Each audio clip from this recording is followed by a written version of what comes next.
Welcome back. We're on part 3 now of the Best and Worst Awards, which means we're ending off the technical side of things with the most underrated and the most overrated. So, since we're going worst first, what do you think is the most overrated superstar of the year? I can't stand Ryback. He's a Goldberg knockoff. He's uninteresting. The only thing that's funny are the stories that Daniel Bryan tells about him, how he walks into Panera Bread and is like, guys, I can't eat here. I need meat. But Those bread bowls are awesome. he's retarded. I don't like the push. He was just way too quick to be a WWE champion, and I think they're gonna kill him like they do every other monster they try to build. I went with a tie between Sheamus and Alberto Del Rio, and it's mostly because of the feud that the two of them had together. Because, I mean, name one good thing that happened in that feud. Ricardo Rodriguez.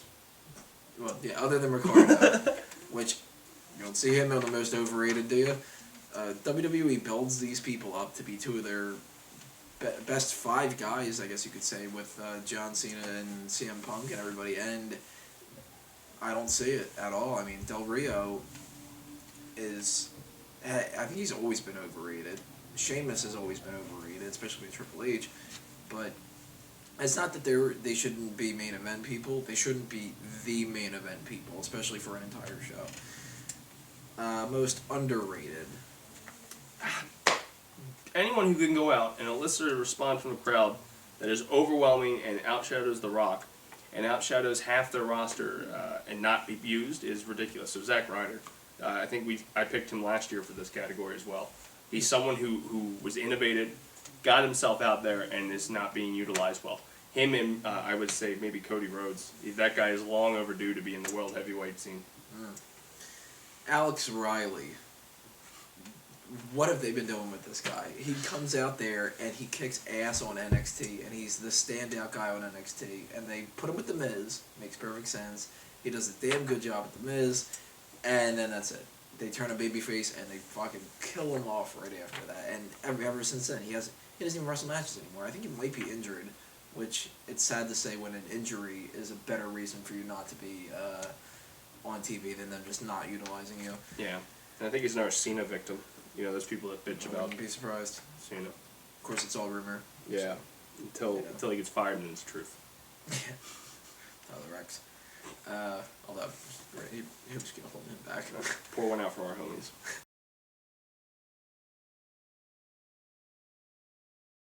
The biggest and least improvement. So, who do you think went from pretty high up to downward spiral? It's got to be R-Truth. I think he had probably the year of his life in 2011. He wrestled The Rock in his first official match back into the ring. He had a couple main event spots with John Cena for the title, and now he is just a joke. They should have left him a heel. Yeah, I know. They should have left him a heel. He was doing some of his best work with that craziness when he turned on Morrison, and I think it's been a downward spiral for him. I picked R-Truth too because he was annoying as hell when he first went into WWE. Mm-hmm. And I was like, you know what, I really just don't like this R-Truth guy. I thought you were talking about getting rowdy with Cake Oh, Quick. no, with the R-Truth thing. I didn't like it at all, and when they were pushing him, I was just like, I'm not getting into it. He turns heel, loved it. Turns back to face, not feeling it anymore. Just incredibly entertaining over the past few months of 2011, all of 2012, terrible. There's no redeeming qualities for him the way that he's been doing it. He sucks on promos, he sucks in the ring still, no decent character anymore, because you neutered it by making him a babyface, and it's a shame. Most improved, though. Most improved? I'm trying to think, because I think last year when we picked this, it was a guy that you would look at and saying, hey, I actually enjoy watching him now.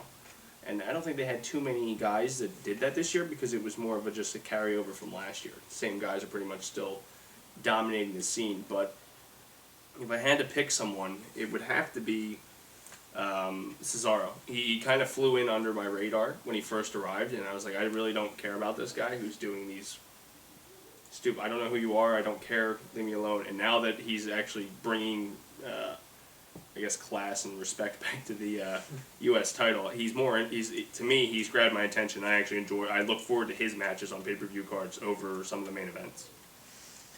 You're gonna hate it, but I went with Ryback.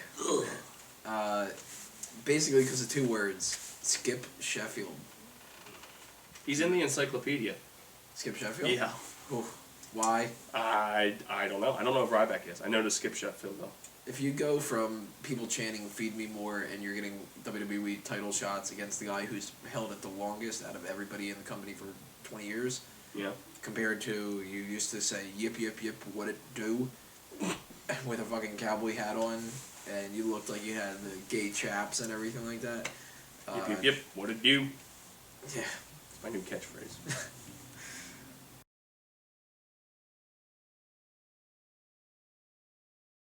And the worst match of the year. There are some lousy stinkers out there. You mentioned the Del Rio Sheamus feud. They were kind of lackluster. The 18 seconds at WrestleMania. It's a WrestleMania match. You're paying $70 for the damn pay-per-view. Even more if you went to it. And in 18 seconds, it's over. For one of the guys that you really wanted to see as the World Heavyweight Champion, to that ginger. You mean you didn't want to have musical performance instead? Oh, yeah. I'm so glad Flo Rida was there. I'm going to be pissed off that they did that Singing this about year. the blowjobs and stuff. Mark my words, if they have a fucking musical performance at WrestleMania this year, even though we're sitting in separate sections because you can't buy more than 4 seats at a time, you're going to see 2 sides that are just going to be like, fuck. With Smark Out Moment. Yeah. and they shove the match. Actually, you know what? I'm going to go with that. That 18-second match really pissed me off because it was an opening match. The crowd was really into Daniel Bryan. I mean, like, the yes chants were going nuts. They booed Sheamus, and then in 18 seconds it was over, and Sheamus probably got the loudest reaction at WrestleMania, but not for the right reasons. I had a tie on this one. I could not pick between the Tuxedo match that Santino Marella and Ricardo Rodriguez had, which has no redeeming qualities. What we were talking about, no redeeming qualities with the Sheamus and Del Rio feud. That's the thing right there. There's a difference between stupid and silly and funny, and stupid and silly and fucking dumb. And that's what it was. I just did not like that at all. And what it ties with is the #1 contenders Divas Battle Royal on the August 20th edition of Raw. That's the one that people think that they screwed up, and Eve, what was it? Caitlyn was the winner of the match, and it should have been Layla or something like that, or it should have been Eve. Yeah. Or, So yeah, they thought the one girl, Eve. It was Eve that fell out, and it looked like, oh shit, she wasn't supposed to. Now it's Caitlyn or something, or that's what it Layla was, or something. That's just terrible. I mean, from the very beginning of that, and if I remember correctly, it's Oksana and Rosa attack each other, and the others just look at them, and they're just kind of like, oh, that's happening, and they roll out of the ring, and it's like, oh, they're eliminated. Yeah, and pointless too, because they never had a feud to begin with. It was just, all right, let's get the 2 foreigners to attack each other. It was just shit. Yeah. That's what it was. Bottom line, shit. If you want to see a terrible match, go watch that one. Shit. Best match of the year. Brian CM Punk. I forget what exactly pay-per-view it was at, but I could watch those guys wrestle in an Iron Man match. Over the limit, I think. Yeah, over that. Those are 2 guys that if you were to say, hey, let's 60-minute Iron Man match, you 2, they are probably the only 2 that could pull it off and make it entertaining. And I think they had that Raw interactive poll where Daniel Bryan won, and then all of a sudden, oh, we don't want to do that again. Let's put Kane in there. Because that's what everybody wanted. The fans loved it. I loved it, and I think it was one of the best match. I think it was the best match of the year. I went with John Cena against Brock Lesnar at Extreme Rules because, we were watching that in, Our studio. the basement here, and everybody was just like, oh shit, this is, we flat out marked out for that match, the entire match. We were hooked onto that, and I haven't seen that happen in a really, really long time. So that alone is reason enough, and it was fun too. I mean, I've watched it since then, and it's still, it's still a fun match to watch. So, I agree. I mean, I would have went with that if it was more of a brawl. So that's why I went with the Daniel Bryan CM Punk. But that two sides, the technical and Yeah. the, So if it comes to like Joel on the floor the entire match, it was Cena or Brock, especially when Cena got busted open. I didn't know Superman could bleed. So that was this is against Doomsday. yeah, and that's Brock. God damn it, I'm a nerd. So we will we'll go into part 4, where we're going to talk about the writing awards. Move on to that.